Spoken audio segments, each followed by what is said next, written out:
성도 여러분, 밤새 안녕히 주무셨습니까? 함께 찬양 드리며 하나님 앞에 예배자로 나가겠습니다. 352장 예전 찬사 390장입니다. 십자가 군병들아 352장 찬양 드립니다.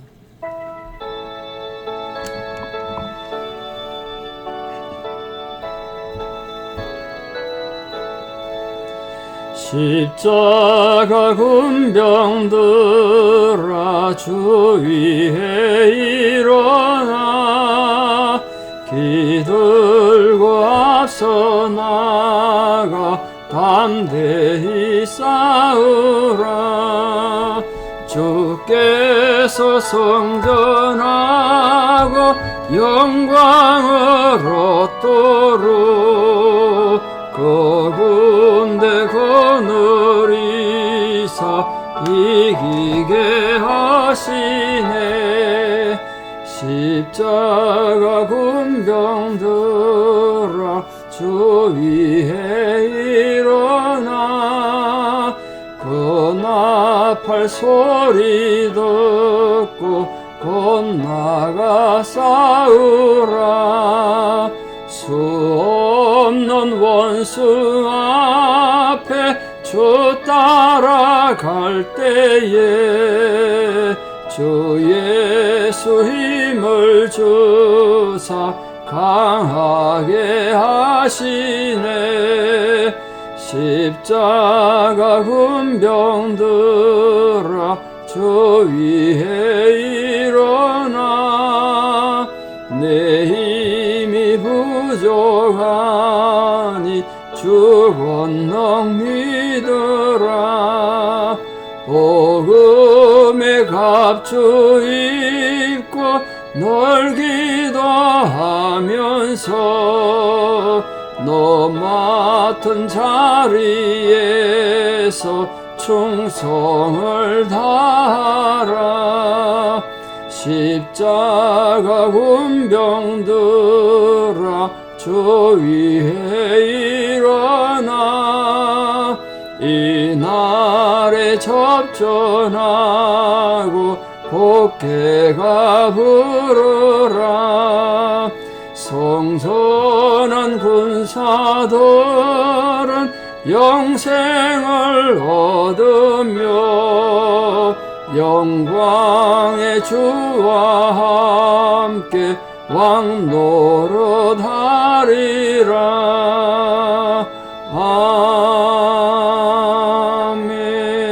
아멘. 신앙 고백 드리겠습니다.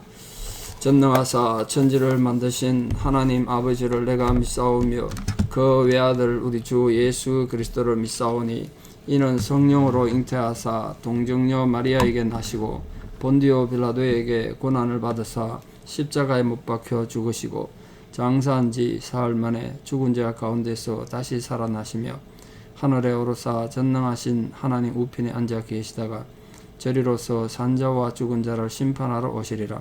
성령을 믿사오며 거룩한 공회와 성도가 서로 교통하는 것과 죄를 사하여 주시는 것과 몸이 다시 사는 것과 영원히 사는 것을 믿사옵나이다.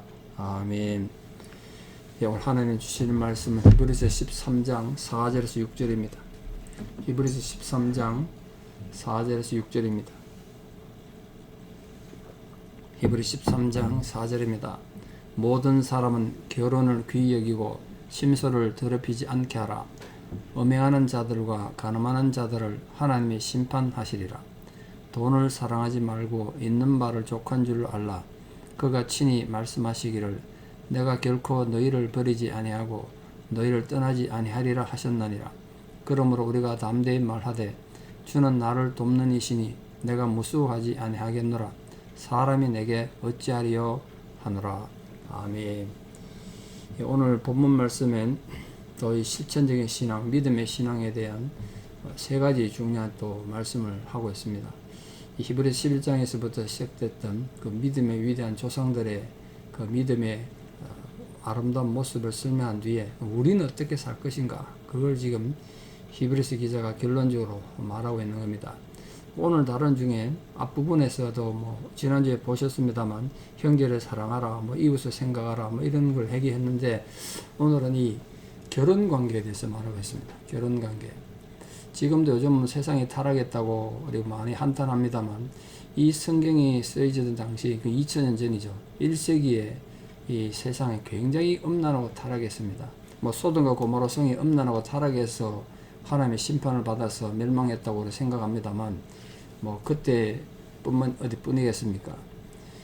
그 역사책에 하면 1세기 로마 제국의 이 가정의 타락성이 굉장히 도를 넘었습니다. 특히 귀족들, 뭐 심지어 왕족들부터 시작해서 아주 심하게 타락했습니다. 아구스티누스 황제의 딸 자체가 그 공주가 말이죠. 매춘을 할 정도로 참 희한한 나라였습니다. 이게 얼마나 가정이 경제적으로 성적으로 타락을 많이 했겠어요. 그렇게 되게 된 큰 이유가 그 당시 철학과도 많이 관계가 있는데, 그러니까 이 당연히 교회도 영향을 받지 않았겠습니까? 철학이 이제 하나는 금욕주의고 하나는 쾌락주의인데요. 금욕주의는 너무 금욕을 강조하다 보니까 결혼을 무가치하게 만든 거예요. 결혼 자체도 무가치하다. 진짜 인생에 아무런 의미도 없으니까 결혼도 하지 말고 부부관계도 하지 말고 자식도 낳지 말고 살아라. 이게 금욕주의고, 반면에 이 쾌락주의는 도덕 폐기론이 돼가지고 인생은 쾌락이란 거예요. 아무리 타락해도 이 땅에 있는 육신은 어차피 이게 더러운 거기 때문에 무슨 죄를 지어도 의미가 없다는 거예요. 진정한 가치는 하늘에 있는 거니까. 이건 성경을 말하는 게 아니고 당시 철학이 그렇다는 겁니다. 이 금욕주의자들은 인간의 몸이 더럽기 때문에 인간의 몸을 막 괴롭히고 학대하고 소위 말해서 막 참선을 하고 이래가지고 도덕을 행할 수 있는 자를 만들어야 된다. 너무 또 극단적으로 나간다. 그 반대 쾌락주의는 인간의 육체란 건 얼마나 더럽고 악한 것이기 때문에 아무리 타락해도 의미가 없다는 거예요.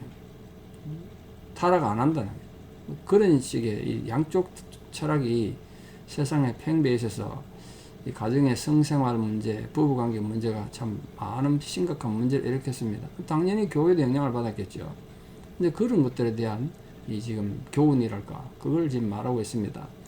성적인 게 타락하면 가정이 바르게 쓸 수 없겠죠. 아구스티누스는 황제의 입장에서 로마 제국이 안정되려면 가정들이 안정돼야 된다. 그 사람은 하나님을 모르는 사람인데 그걸 생각했더라고. 역사책에 그걸 많이 적어놨던데요. 아구스티누스가 가정을 행복하게, 가정을 건강하게, 그러려면 부부 간에 이 정조를 잘 지켜야 되는데 그게 안 된다는 거예요. 그래서 정조를 안 지키는 귀족들을 귀양 보낸다고 아구스티누스가 공포를 했는데, 거기 제일 먼저 걸렸던 게 자기 딸이었어요. 자기 딸. 사람들 다 이제 생각한 거죠. 자기 딸을 과연 귀양 보낼 건가? 귀양 보냈어요. 그런데도 그 딸이 정신을 못 차리고 뭐 그랬던 기록이 있습니다. 정상적인 부부관계를 파괴하는 그 당시 문화가 그렇다고 해서 뭐 다 그런데 나 혼자 뭐 도덕을 지킨다고 의미 있느냐? 그게 아니란 거예요. 하나님의 심판을 벗어날 수 없다. 그래서 본문에 결혼을 귀히 여기고 침소를 더럽히지 말라. 그 말이 이제 거기서 나온 겁니다. 뭐 당시 사회가 워낙 힘들고 어려우니까 그렇겠죠. 그 음행하는 자들과 간음하는 자들 하나님 심판하신다. 지금은 특히 이 동성연애 이런 것들이 참 문제가 많습니다. 뭐 말씀을 안 들어도 다 아시겠습니다만, 참 두 가지 큰 문제가 우리 사회에 있는, 하나는 동성연애 문제고 하나는 인종차별 문제인데, 이게 지금 보수 쪽에서는 인종차별을 하고요, 진보 쪽에서는 동성연애를 하고, 우리 어느 쪽 편들 수 없는 그런 상황이 지금 있습니다. 그렇지 않습니까? 근데 저보고 하나를 택하라면 그 참 둘 중에 하나, 둘 다 우리가 신앙인으로서 받아들일 수 없는데 둘 중에 하나를 선택해야 되는 그런 세상에 지금 삽니다. 참 답답합니다. 그럼 우리가 신앙인으로서 교회가 동성연애에 대해서도 아니라고 말할 수 있어야 되고, 또 이 인종차별에 대해서도 아니라고 말할 수 있어야 되겠죠. 근데 세상에 피해를 주는 건 이 인종차별이 더 크게 피해 주는 게 아닌가, 이렇게 생각합니다. 어제도 뉴스 보니까 이제 겨우 고등학교 졸업한 18살 애가 미국 땅에서 이 자동 소총까지 함부로 막 애가 구할 수 있는 정도니까 참 심각하죠. 권총도 아니고 자동 소총을 그 흑인들이 있는 마켓에 난사를 해가지고 10명이 죽고 여러 명이 다쳤던데 참 답답하죠. 그 애가 18살 애가 무슨 그 억하심정이 있어서 그렇게 인종차별주의자가 됐을까요? 경찰이 가보니까 온 집에 인종차별에 대한 백인 우월주의에 대한 자료들이 가득 나 있다고 뉴스에 나오던데, 그래서 인종차별이 더 사회에 이제 피해가 크다는 거예요. 동성연애야 자기 개인의 문제겠습니다만 인종차별하면 이렇게 사회에 엄청난 피해를 줍니다. 이 모든 것들이 오늘 본문에 말하는, 여기 지금 인종차별 이런 얘기는 성경에는 없습니다만, 그 모든 것들이 우리가 교회가 좀 신경을 써야 되고, 우리 특히 어린 자녀들을 키울 때 어떻게 키워야 될지 고민이 많이 되는 부분이죠. 어쨌든 우리가 교회가 부모로서 동성연애는 비성경적이라는 걸 가르쳐야 되고, 인종차별 또한 철저히 반성경적이고 하나님에 대한 반역하는 것이다. 사람 차별하면 안 된다. 인종을 차별하면 안 된다. 그것이 하나님 창조 질서다. 그걸 분명히 가르쳐야 될 줄 믿습니다. 두 번째 주제가, 이 살다 보면 많은 어려움과 고난을 겪지 않겠습니까? 그때 하나님께서 이제 위로의 말씀도 주시고 또 우리 삶의 올바른 선택을 위해서 교훈도 주셨는데, 위로의 말씀은 이거죠. 내가 결코 너를 버리지 않고 너희를 떠나지 아니하리라. 그 위로하는 거 아니겠습니까? 내가 결코 너희를 떠나지 않을 것이다. 너희를 버리지 않을 것이다. 이런 내용들 뭐 성경에 워낙 많죠. 특히 이사야 성경에도 많고, 또 여호수아에도 하나님께서 여호수아에게도 똑같이 주신 말씀 아니겠습니까? 여호수아가 두려워 떨 때 놀라지 말고 두려워하지 마라. 내가 너와 함께함이니라. 내가 너를 도와주리라. 참으로 너를 나의 오른손으로 너를 굳게 붙잡게 하다고 말씀했던 그 약속이 지금 여기 있습니다. 참 위로가 되고 힘이 되죠. 이 성경이 쓰여질 당시는 이미 기독교가 박해를 받던 시기인데 AD 64년쯤으로 추정합니다만, 로마 황제 5대 황제 네로로 인해 가지고 기독교가 이제 박해가 시작됐습니다. 단순한 박해가 아니고 전 재산 몰수당하고 노예로 팔려가거나 사자밥이 되거나 불에 타 죽었단 말이에요. 그런 어려움을 겪다 보니까 얼마나 많은 위기를 겪겠습니까? 그러다 보니까 제일 문제가 경제적인 문제였습니다. 돈 문제가 대두된 거예요. 전 재산 다 뺏겼으니까. 그때 이렇게 말한 거예요. 비록 박해를 받아서 경제적 어려움을 당하고 있다고 하더라도 돈을 사랑하지 마라. 돈을 위해서 신앙을 버리지 마라. 그걸 말하는 거예요. 지금 뭐 우리 장사하시는 성도님들이 조금 더 돈을 벌기 위해서 뭐 양심을 파는 1차원의 문제가 아니고, 죽느냐 사느냐 문제 때문에 돈을 사랑해야 했던 그들에게 하나님께서 돈을 사랑하지 마라 이렇게 말했다는 거예요. 이 단순하게 돈을 사랑하지 마라, 이 윤리적인 도덕적 개념이 아니고 전 재산을 몰수당하고 생존의 위협을 겪는 그런 상황에서 던져준 말씀이니까 보통 심각한 문제가 아니죠.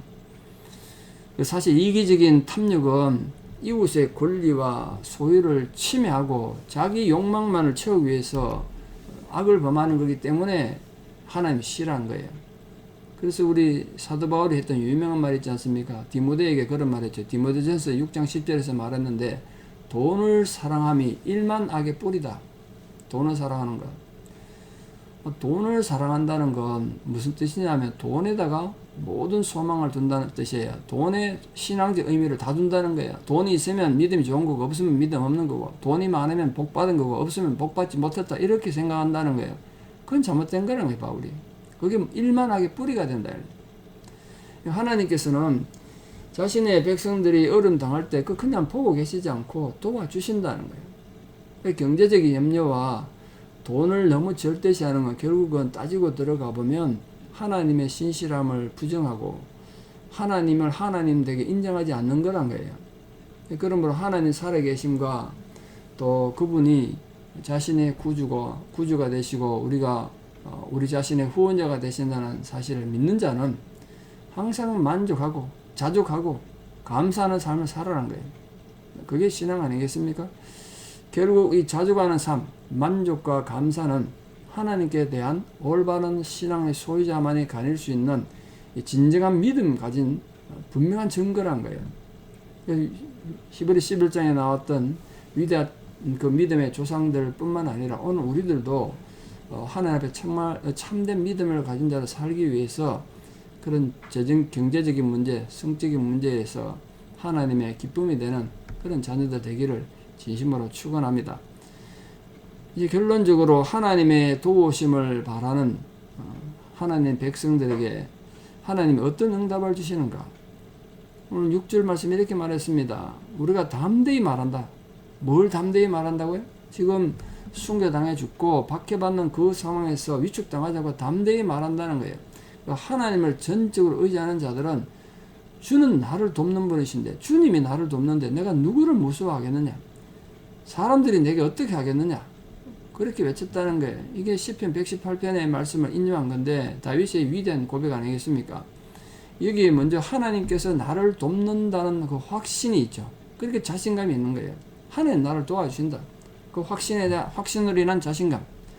하나님께서 나를 돕고 계시기 때문에 누구도 두려워할 필요가 없다는 그 용기, 두려워하지 않아도 된다. 또 인간의 나약성을 표현하는 말도 됩니다. 왜냐하면 이 세상에 아무리 막강한 권력을 가진 어떤 누구라도 하나님을 의지하는 자는 해칠 수 없다. 그 인간이 아무리 권력을 가지고 많이 가져도 하나님 앞에 아무것도 아니란 거예요. 그 확신 속에서 하나님과 겨룰 만한 어떤 인격자가 세상에 아무것도 없다는 걸 밝히고 있으므로 이 신앙 고백을 지금 우리에게 주는 거죠.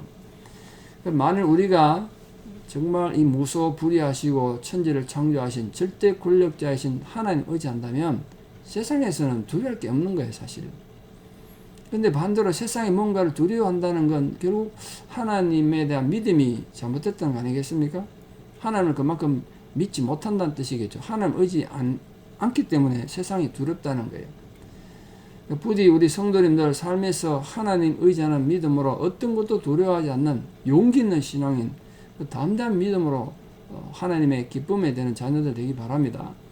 만약에 우리 성도님들 자신의 삶에서 자신감도 잃어버리고 용기를 잃어버렸다면 무엇보다도 살아계신 하나님께서 하나님 백성을 도우신다는 사실을 믿고 그 하나님께 자신을 또 의뢰하고 또 하나님 주시는 그 위로의 메시지를 오늘 이 말씀을 가슴에 잘 새겨서 하나님이 나를 돕는데 세상이 어떻게 할 것인가? 그런 담대한 믿음, 소위 말하는 배짱 있는 믿음을 가지고 나아가서 당당하게 승리하시고 또 모든 고난을 이기는 위대한 승리자가 다 되시기를 진심으로 축원합니다. 기도드리겠습니다.